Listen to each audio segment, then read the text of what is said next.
Au nom du Père, du Fils et du Saint-Esprit, ainsi soit-il. Mes bien chers frères, je célèbre ce soir une messe de Requiem pour Louis XVI et pour les martyrs de la Révolution française. Parler de martyrs de la Révolution française, c'est indiquer que la Révolution fut opposée, hostile, contraire à la religion catholique. Les faits l'attestent suffisamment. Il ne s'agit pas d'une erreur, il ne s'agit pas d'un dérapage. Comment en serait-il autrement, puisqu'au principe même de la Révolution, nous avons l'exaltation de la volonté générale, de la volonté du peuple considérée comme un absolu. L'homme ne veut plus de maître, et Dieu, le Dieu des catholiques, pas le Dieu des théistes, Dieu apparaît donc inévitablement comme un obstacle à abattre. Si, comme d'autres souverains, Louis XVI avait renié sa foi catholique, si, comme d'autres souverains, il avait cédé à l'esprit révolutionnaire, alors il n'aurait pas connu la mort.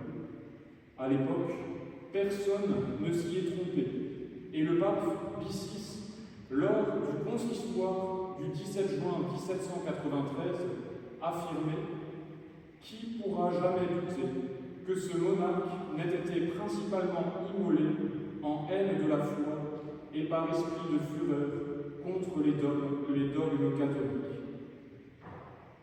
L'Église, dès lors, n'a plus retrouvé dans la société civile la place et l'influence qui étaient la sienne jusqu'alors. On assiste depuis à une lente décadence civilisationnelle.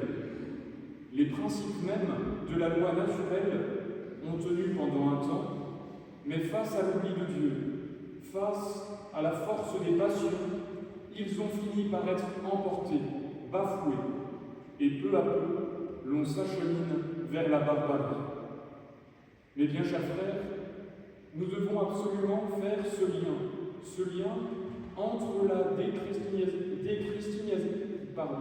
déchristianisation de notre société et sa décadence.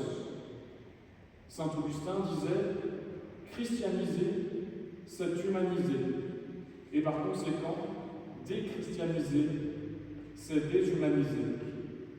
Et Chesterton, de son côté, renchérissait en affirmant « Enlever le surnaturel, il reste ce qui n'est pas naturel. » Et effectivement, le Christ est venu, il est venu relever une humanité blessée par le péché originel, titubante sur le chemin de sa destinée éternelle. Mais si l'on rejette Dieu, si l'on rejette le Christ, comment espérer que l'humanité se relève?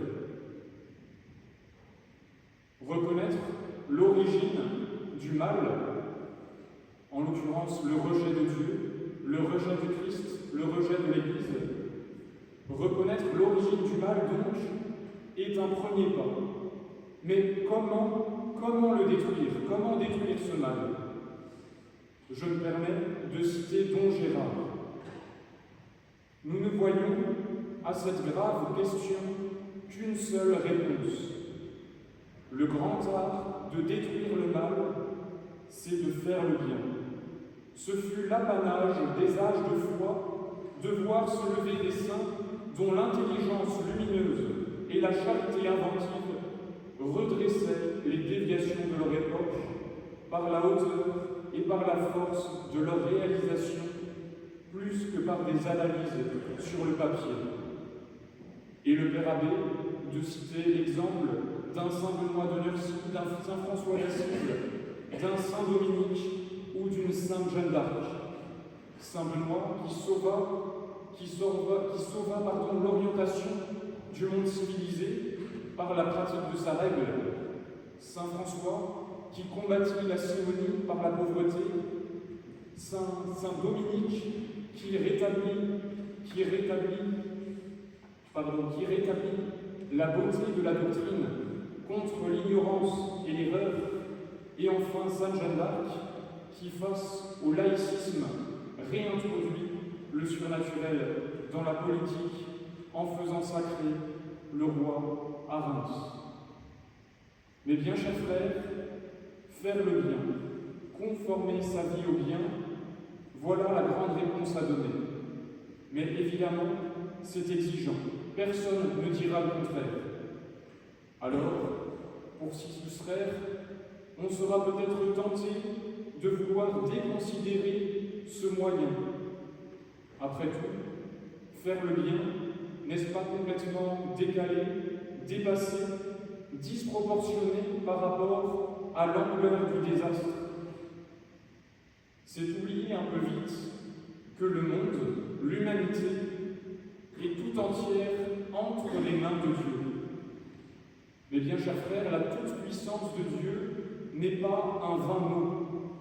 Dans la collecte de la messe de Sainte Agnès, que nous fêtons en ce 21 janvier également, dans la collecte, nous lisons « Ô Dieu tout-puissant et éternel, qui choisissez ce qui est faible en ce monde pour confondre tout ce qui est fort. » C'est bien comme cela que s'exprime la toute-puissance de Dieu. Dieu n'a pas besoin de grand-chose. Il lui faut simplement des âmes dociles, des âmes qui se conforment totalement à sa volonté. En un mot, des âmes saintes. Et avec ces âmes, il accomplit des merveilles, il accomplit de grandes choses. Mais bien, chers frères, demandons à Dieu, à l'occasion de cette messe de Requiem, la grâce de cette conviction.